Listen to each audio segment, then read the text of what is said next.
Auctioned at the fort to soldiers like cattle on hooves. A cowboy outbid the captain and gave her a free sky. I hadn't planned to stay the night at Fort Mercer. I was 3 days out from Laredo with a string of 8 horses to deliver to a buyer in Santa Fe, and I'd stopped only to water the animals and see if the sutler had black powder, because I was running low, and the country north of the fort was still Comanche contested enough that running low on black powder was a fine way to end your story. The gate guard was a boy, maybe 19, with a face like an unfinished thought. He looked at my horses, looked at me, and said there was some kind of auction happening in the yard that I might want to see. I told him I'd seen plenty of auctions. He said this one was different. I didn't ask how. I rode in, tied my string to the rail by the water trough, and went to find the sutler. I heard it before I saw it. Not the noise of an auction, the silences between the noise. A crowd of men going quiet in a way that men do when they're watching something they know is wrong but have already decided to let happen. The yard was maybe 200 feet square, hard-packed adobe dust, the walls of the fort rising around it on all 4 sides. It was late afternoon and the sun was cutting low over the western wall, throwing long shadows across maybe 60, 70 soldiers standing in a loose half-circle. Some in uniform, some in shirt sleeves. A few traders and drifters mixed in at the edge. At the center of the yard, there was a wooden platform. Not a permanent thing, boards laid across sawhorses, the kind you build for a day's purpose and tear down after. A man in civilian clothes stood on it. He was heavy-set, wore a gray waistcoat that had been expensive once, and he was reading names off a list.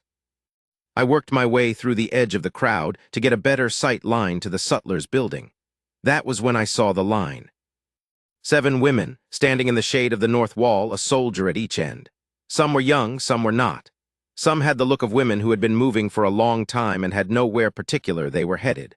One was very still, her hands clasped in front of her, her chin at a height that wasn't defiance and wasn't defeat either, just a kind of held refusal. The man in the gray waistcoat called a name, and a woman was brought to the platform. He talked about her the way a horse trader talks about a horse, her health, her capabilities, her lack of encumbrances. The bidding started. I asked the man next to me what this was. He said it was an indenture auction. Women who had come west on a wagon passage arrangement, passage paid by an agent, and now the agent was collecting his fee by selling their labor contracts to whoever would pay. Legal, he said with a sideways shrug. Legal enough out here. The contracts ran 6 months to 2 years. You bought the labor, not the woman, he said, and then he smiled in a way that made those 2 things mean the same thing. I watched the first woman sell, then the second. An officer I'd later learn was a captain named Hooves was doing most of the buying, outbidding the other men quick and hard. Not in the way a man bids who has a legitimate labor need, but in the way a man bids when he is purchasing a certain kind of power over another person and wants everyone there to know it. The 4th woman in line was the one I'd noticed. She was brought to the platform, and the man in the waistcoat said her name was Clara Voss. He said she was from Ohio, that she was 31 years of age, in good health, spoke English and some German, could cook and sew and keep accounts. The contract was 14 months. The bidding started at $8. Captain Hughes said 20 before anyone else had drawn breath.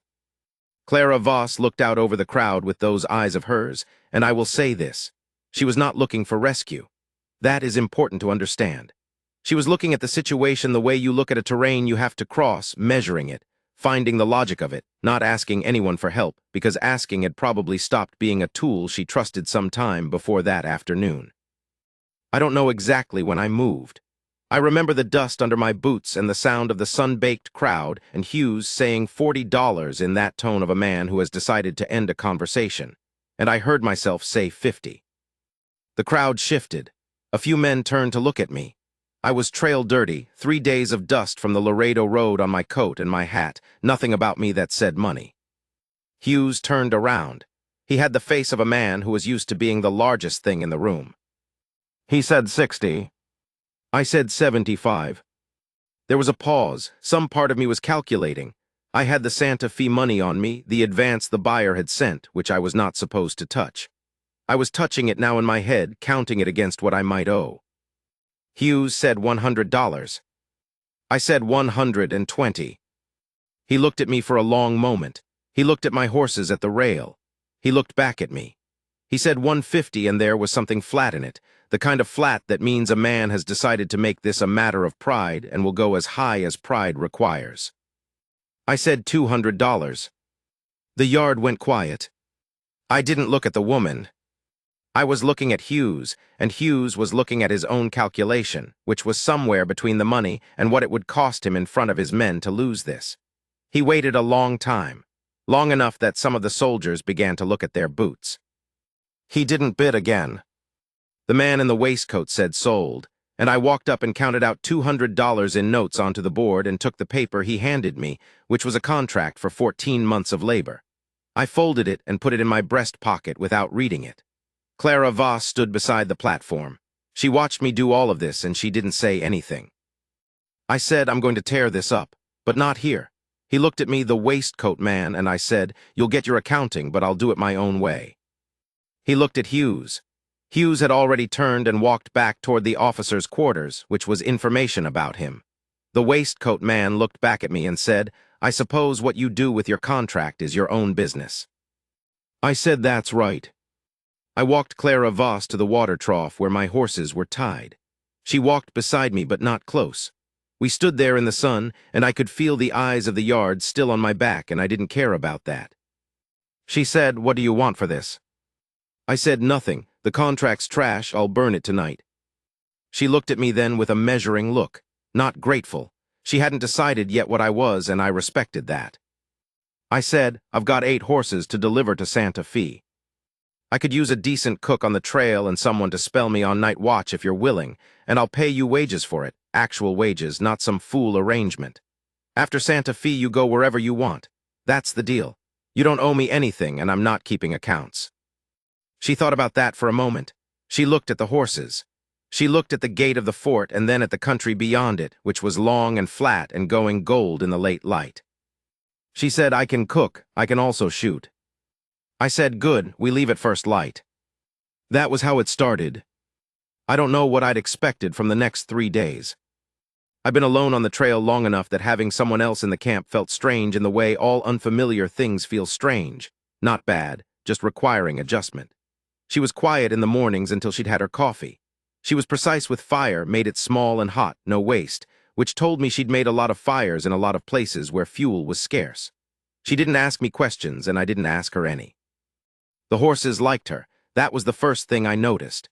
My lead mare, a red roan I'd had 4 years, was particular about people and would turn her hindquarters to strangers as a statement. She didn't do that with Clara. By the second morning, she was taking sugar from Clara's hand. Horses don't pretend. Whatever they decide about a person is real. She cooked with whatever was available, and whatever was available became something worth eating. I'd been living on salt meat and hardtack for most of the year, and I'd stopped expecting food to be anything other than fuel. The second night she made a stew from dried beans, and a rabbit she'd shot herself in the hour before sunset, one clean shot, her kneeling in the scrub grass with my extra rifle, which she'd asked to borrow and handled like she'd been born with one in her hands. I asked her about that.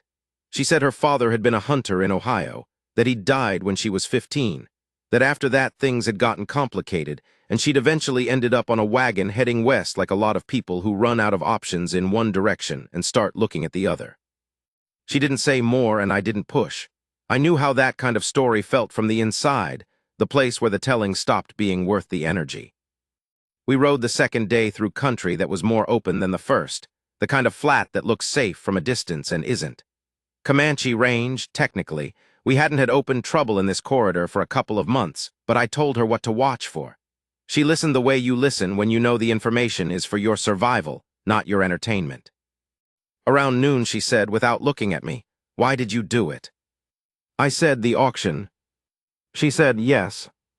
I thought about that for a moment, the truth of it.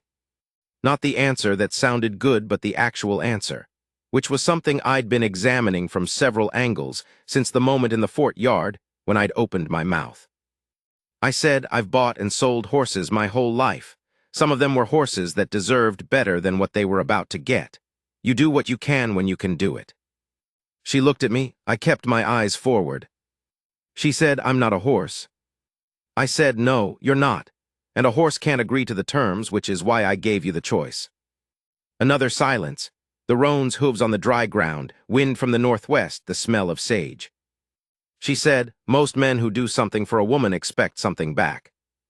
I said, most men who buy horses for slaughter expect something back too. That's their problem. I could feel her looking at me. I didn't look back.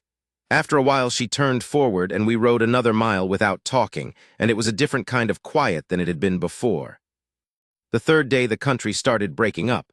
Dry washes and low mesas, the land rising toward New Mexico. I'd made this run 4 times and I knew the landmarks. A particular red formation that looked like a fist, a dry creek that ran water in spring, a rock overhang where I'd twice weathered out afternoon storms. We stopped at the overhang for noon water. She'd been looking at the high country to the northwest for most of the morning with a kind of stillness that I recognized as thinking. She said, in Santa Fe, what's there? I said, buyer for the horses. Couple of days, then I head back south. Different route, probably. She said, is there work? I said, depends what you can do. There's always work for a person who can do things. She can cook, she can shoot, she keeps accounts. That's the sutler, the hotel, the ranch office. Plenty of options. She said, I don't want to work for anyone who thinks they own me. I said, that narrows it somewhat. But there are decent people. I know a woman who runs a boarding house on Agua Fria Street. She'd be straight with you. She was quiet for a moment. Then she said, you said you'd pay me wages. What did you mean by that? I told her what I meant. Straight number, paid at the end. She looked at the number like she was running it against something in her head. She said, that's fair. I said, I try to be. She looked at me with that measuring look again, but it was different now. Something had shifted in it. Not softness exactly. More like a decision being made and then set down somewhere firm. She said, you're a strange man, Callum. I told her my name the first morning, just the given name, the way you do on the trail. I said, I've been called worse. She said, I haven't decided yet whether that's a compliment. I said, take your time. She almost smiled. Almost. It pulled at one corner of her mouth, and then she turned away and started repacking the saddlebag, and I stood there a moment watching the country to the north and feeling something I hadn't felt in a good while. Not happiness, exactly. More like a door that I'd thought was nailed shut had turned out to just be stuck. We made Santa Fe on the afternoon of the 5th day, coming in from the south on the old road that runs along the Acequia. The buyer was a man named Ortega who had a yard east of the plaza. He walked the horses twice, ran his hands over the legs of the ones he was uncertain about, asked me 2 questions about the roan's temperament, and then counted out the money. All of it. No argument, no discount. That was a rare thing, a buyer who paid full and quick. I'd always liked Ortega. Clara had stayed back during the transaction, sitting on her horse near the yard fence. She was watching the city the way people watch a new place, cataloging it, sorting it into what it offered and what it didn't. When the transaction was done, I went to her and counted out her wages. She looked at the money. She said, this is more than you said. I said, I miscounted earlier. That's the right number. She looked at me. She knew I hadn't miscounted. I hadn't made that kind of accounting error in 30 years of buying and selling livestock. She knew that and I knew that, and we both let it stand.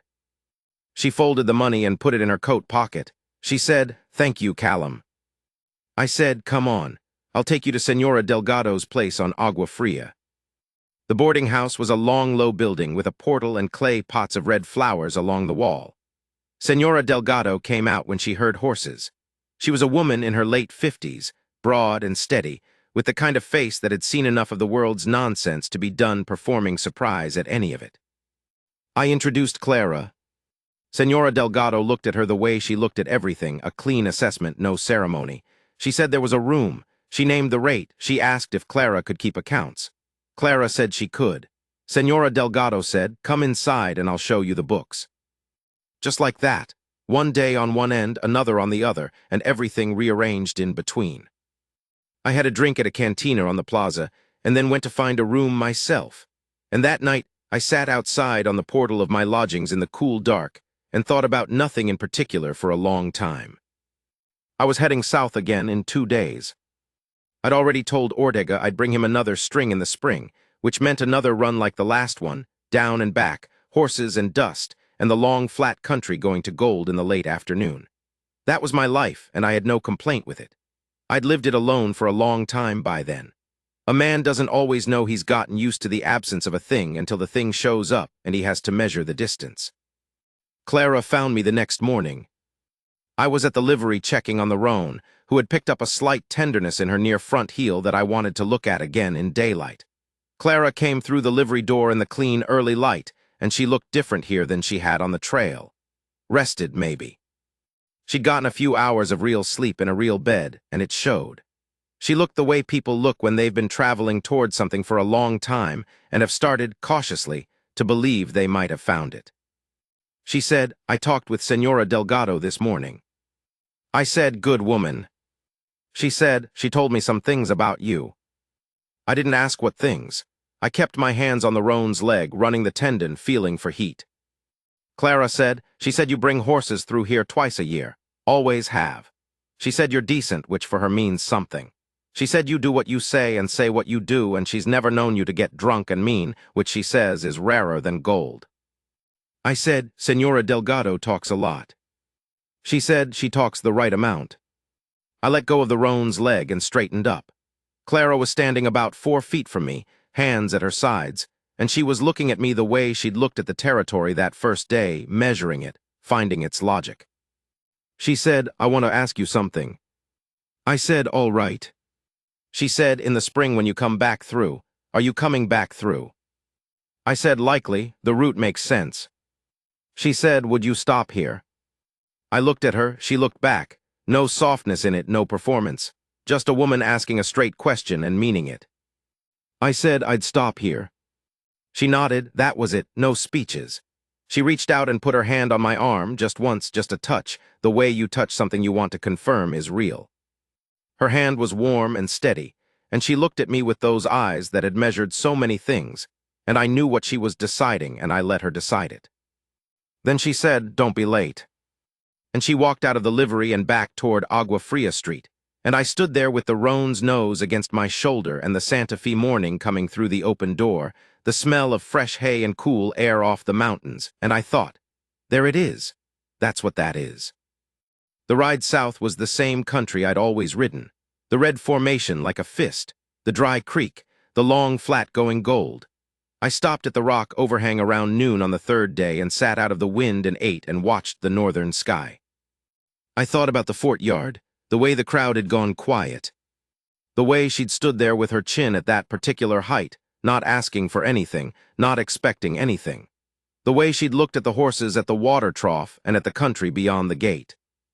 14 months was the contract I'd bought. I'd burned it that first night on the trail, put it in the fire, and watched it go. She'd watched too. Neither of us said anything. There was nothing to say about it that the fire wasn't already saying. The spring run went well. Good horses, clean weather most of the way, Ortega paid full and fast like always. I came in on Agua Fria Street in the late afternoon, the mountains going purple behind the city. Senora Delgado's portal had the red flowers again. Clara came out of the building before I'd finished tying up. She looked at me the way you look at something you've been checking the horizon for, not performing relief, just the real thing, unguarded for one moment before she got her face back in order. She said, "You made it." I said, "Told you I would." She said, "You're 3 days late." I said, "Comanche trouble north of the Jornada. Had to take the long way." She looked me over the way she always did, assessment, inventory, is anything broken. Satisfied herself on that score. Came down off the portal and stood in front of me in the dust of the street. She said, "Are you going back south?" I said, "Not right away." She looked up at me. She was not a small woman, but I had a few inches on her, and she had to look up, and she did it without diminishing herself at all, which was the particular thing about her that I had been turning over all winter. I said I had a thought on the ride up. She said, "Tell me." I said, "There's a place south of here about 40 miles in the mountains. Good water, good timber, a creek with fish in it, pasture ground for horses. I've been looking at it for a few years. I think the man who holds the deed might sell if the offer's right." She was very still. I said, "I don't know if this is something you'd want to have any part of. That's your decision, but I thought you should know I was thinking on it." She looked at the street behind me, at the mountains, at the horses at the rail. She put her hands in her coat pockets. She took a breath. She said, "You're asking me to stay." I said, I'm telling you what I'm planning to do. Whether you stay is up to you. It's always been up to you. She was quiet for a long time. A cart went by in the street. Somewhere down the block, a dog was making a brief complaint about something. She said, show me this place. I said, come spring, I'll take you to see it. She said, we should go now. I said, it's 3 hours south. She said, I know where south is. She went inside. She came back out 10 minutes later with a saddlebag. She went around to the back of the building and came back with her horse, which was her own horse now. Senora Delgado had told me in the spring that Clara had bought it in November from a soldier who needed money, paid a fair price, wouldn't be talked down, and had been riding it out into the hills on her days off like a person conducting a private conversation with the country. We rode out of Santa Fe south on the old road as the last of the afternoon was going. The mountains were solid and blue to the east. The light was the color of old gold. She rode beside me, and after a while she said, what's the land like? I told her, creek runs year-round, big cottonwoods along it. Grass in the lower meadow that would carry 30 horses easy, more if you're careful. The man who holds the deed built a cabin in the 50s, solid walls, good roof. Needs work, but the bones are there. She said, enough room. I said, for what? She said, for a person to have their own space in it. I said I was thinking a second room off the back. Wouldn't take long to build it. She looked at me, the corner of her mouth. She said, you've been thinking about this for a while. I said, some. She said, how long? I said, since about 50 miles south of Fort Mercer. She was quiet for a moment, then she laughed. It was sudden and real, not a performance laugh, the kind that comes from somewhere honest. I hadn't heard her laugh before, and it was a sound I wanted to hear again. She said, you're a strange man, Callum. I said, you said that once before. She said, I've decided it's a compliment. We rode into the mountains as the first stars came out, the horses moving steady and the air going cold and clean with altitude. She rode just off my left shoulder, and I could see her in my periphery, her posture easy in the saddle now, nothing held back in it. The road ahead of us and the land opening around us, and the sky full of what skies out here are full of when you get away from the lights of towns. I found the place by the creek in the dark, which I could do because I'd been there enough times to know it by feel. We made camp, and she made a fire, and I saw to the horses, and we sat in the firelight with the creek sound around us, the cottonwoods shifting overhead. She said, it's good land. I said, yes. She looked at the fire for a while.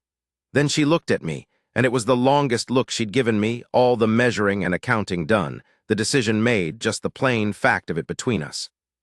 She said, I'll stay, Callum, if you want me to. I said, I want you to.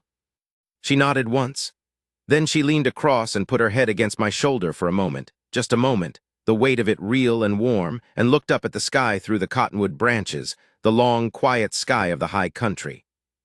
I put my arm around her, and she settled there, and neither of us said anything else, and the fire burned down slow, and the horses moved in the dark meadow grass, and the creek kept on with whatever a creek keeps on with.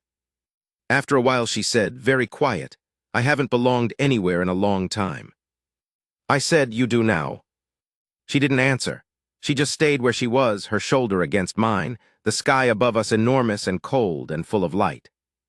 We bought the deed in the fall, built the second room before the first snow came. It was a good winter, hard cold, but nothing the walls couldn't hold. I've thought about that yard at Fort Mercer a fair number of times since. The boards on the sawhorses and the gray waistcoat, and the crowd going quiet in that particular way. The way she stood in the shade of the north wall with her chin at that height, not asking for anything. I think about what would have happened if I'd found what I needed at the Sutlers and left before I worked my way through to the edge of the crowd. I think about the distance between that and this, the creek, the cottonwoods, her horse in the meadow in the morning. The roan had 3 good years after Santa Fe, and then I lost her in the winter of the 3rd year, which was a grief like most griefs, blunt and particular, and not getting smaller as fast as you'd like. Clara was there for that. She stood with me at the pasture fence and didn't say anything because there wasn't anything to say, and then she went and made coffee, which was the right thing to do. That was when I understood clearly what I'd known in pieces for a while.